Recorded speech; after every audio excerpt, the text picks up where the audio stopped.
नमस्कार आदाब दोस्तों, मैं आपका दोस्त मोनू फिर एक नई कहानी के साथ हाजिर हूँ। आप हमारा चैनल स्टोरी टिल को सब्सक्राइब ना किए हो तो अधिक से अधिक हमारे चैनल को सब्सक्राइब करें। एक से बढ़कर एक कहानियों का आनंद उठाएं। देवरानी और जेठानी पर आधारित है। सुनैना और सुरेखा यह दोनों देवरानी और जेठानी थी। जेठानी सुनैना नौकरी भी करती थी और देवरानी सुरेखा या घर संभालती। उनका परिवार बहुत बड़ा था। सास ससुर और उन दोनों के बच्चे कुल मिलाकर 10 लोग घर में रहते। और अब बहुत साल बाद उनकी बुआ सास अपने भाई के घर रहने आई थी। सुबह उठने के बाद बुआ सास ने देखा कि सुनैना फटाफट अपना काम कर रही थी। सुरेखा ने नाश्ता बनाया और वह नाश्ता सुनैना ने सबको परोसा। उसके बाद सुनैना ने अपना टिफिन पैक किया और वह काम पर निकल गई। सुरेखा ने वापस दोपहर का खाना तैयार किया और थोड़ा वक्त अपनी सास और बुआ सास के साथ बैठी रही। बुआ सास से रहा नहीं गया। उन्होंने सुरेखा को पूछा, छोटी बहू, तुम्हारी जेठानी तुझ पर बहुत हुक्म चलाती है। सुबह से देख रही हूँ रसोई घर में अकेले ही काम करती हो और वह महारानी दिखावा करने के लिए नाश्ता परोस रही थी, जैसे कि उसी ने ही नाश्ता बनाया हो। यह सुनने के बाद सुरेखा ने बुआ सास की तरफ देखा और बोली, बुआ सास जी, ऐसा कुछ नहीं है। सुनैना दीदी बहुत अच्छी हैं। बुआ सास बोली, तुम बहुत भोली हो सुरेखा, मुझे सब समझ में आता है। मेरे बाल धूप से सफेद नहीं हुए हैं। सुरेखा से अब नहीं रह गया और बोली, ऐसा नहीं है बुआ जी, आपको सुनैना दीदी ने सबको नाश्ता परोसा हुआ दिखा, पर आपको यह नहीं दिखा कि दीदी ने मुझे जबरदस्ती सबसे पहले नाश्ता करने के दिया और चाय भी दी। और रोज मुझे ऐसा सबसे पहले ही नाश्ता दे देती हैं। नहीं तो सबके लिए नाश्ता करते करते मैं खुद के लिए नाश्ता बनाना भूल जाऊंगी। दीदी मेरी कितना चिंता करती हैं। दीदी सुबह जल्दी उठकर मंदिर साफ करती हैं, फूल सजा कर रखती हैं और मुझे उनके 1 घंटे बाद उठने के लिए कहती हैं। शाम को आते समय बाजार से सब्जी भी लेकर आती हैं, क्योंकि हमारे मिस्टर रात को देर से आते हैं और मम्मी जी को सुनैना दीदी ने बाजार में जाने को मना किया है, क्योंकि अब उनकी उम्र 60 साल से ज्यादा हो गई है। बाजार में जाते समय उनको तकलीफ होगी, उनके पैर बहुत दुखेंगे। कभी उनको बाहर घूमने का मन हुआ तो सुनैना दीदी छुट्टी लेकर उनको घुमाने ले जाती हैं। और हाँ बुआ जी, दीदी रोज शाम को आने के बाद जितनी भी थकी हूँ तब भी मुझे खाना बनाने में मदद करती हैं।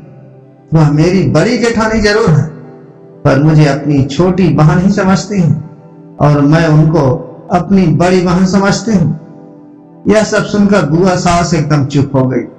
उनकी चुगली सुरेखा के आगे टिक नहीं पाई। शाम को सुनैना सब्जी की थैली सुरेखा के पास देते हुए बोली, सब्जी के साथ तुम्हारे मनपसंद लेखक की किताब भी है उसमें। यह सुनकर सुरेखा खुश हो गई। सुनैना को थैंक यू बोलकर सब्जी की थैली किचन में रखकर वह अपने रूम में चली गई। इतने में बुआ ने सुनैना को आवाज दी, बड़ी बहू जरा यहाँ आना।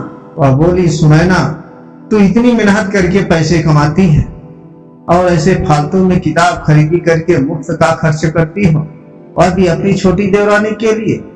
वह ऐसे भी घर में बैठकर करती क्या है? तुम दिन भर मेहनत करती हो और वह घर में आराम करती है। इस पर सुनैना हंसकर बोली, क्या बुआ जी, आराम? और सुरेखा, उसे तो कहने पर भी वो आराम करती नहीं। सुबह उठकर बेचारी काम करती रहती है। सबका मनपसंद खाना, मेरे और उसके मिलाकर 4 बच्चों का टिफिन, सब वही तो करती है और तब भी उसके चेहरे पर हमेशा आनंद दिखता है। सुबह की चाय पीने के लिए उसके पास वक्त नहीं रहता। दोपहर को जब बच्चे घर आते हैं तो उनका खाना, होमवर्क सब वही देखती है। इसलिए मुझे बच्चों का टेंशन नहीं है और इसलिए ही मैं ऑफिस में मन लगाकर काम कर पाती हूँ। कुछ दिन पहले ही मुझे प्रमोशन मिला है कि ना मम्मी जी और पापा जी की दवाइयां कभी खत्म हो गई और कभी लाने की हो तो वही ध्यान में रखती है। घर में कोई मेहमान आए तो उनकी मेहमान नवाजी भी तो वही करती है। बुआ जी घर और बच्चे संभालना छोटी बात नहीं है। ना सब सुनकर बुआ जी उनकी तो बोलती ही बंद हो गई। सुनैना कभी कोई शिकायत नहीं करती, वह सब काम कर लेती है। वह सिर्फ पढ़ना पसंद करती है। फिर मैं मेरी छोटी बहन के लिए इतना नहीं कर सकती? मैं नहीं करूंगी तो फिर कौन करेगा? इतना बोलकर सुनैना अपने रूम में चली गई। यह सब बोलना सुनैना की सास पीछे खड़े होकर सुन रही थी। वह बुआ के पास आई और बोली, जी ये दोनों देवरानी जेठानी जरूर हैं, लेकिन उनका रिश्ता दो सगी बहनों से ज्यादा पक्का है। मेरे घर की मजबूत दीवारें हैं यह दोनों। पहले मैं भी एक बुरी सास थी, हमेशा इन दोनों में झगड़ा लगाने का प्रयास करती थी, पर यह दोनों के प्यार के आगे मैं भी हार गई। वैसे भी झगड़ा लगाकर नुकसान तो हमारे ही घर का होगा ना। पर यह बात बुआ को समझ में नहीं आई। रुदन करते हुए कमरे से बाहर चली, क्योंकि उन दोनों में झगड़ा लगाने के लिए वह आई थी। पर सुनैना और सुरेखा, इनके जैसी दो समझदार देवरानी जेठानी के बीच झगड़ा करवाना बहुत मुश्किल था। तो दोस्तों, सुनैना और सुरेखा, इनके जैसे समझदार देवरानी जेठानी जिस घर में होंगी, उस घर का कोई बुरा नहीं कर सकता। जिस घर में ऐसे बहुएं होंगी, वह घर स्वर्ग बन जाएगा। राधे राधे दोस्तों, हमारी कहानी आपको कैसी लगी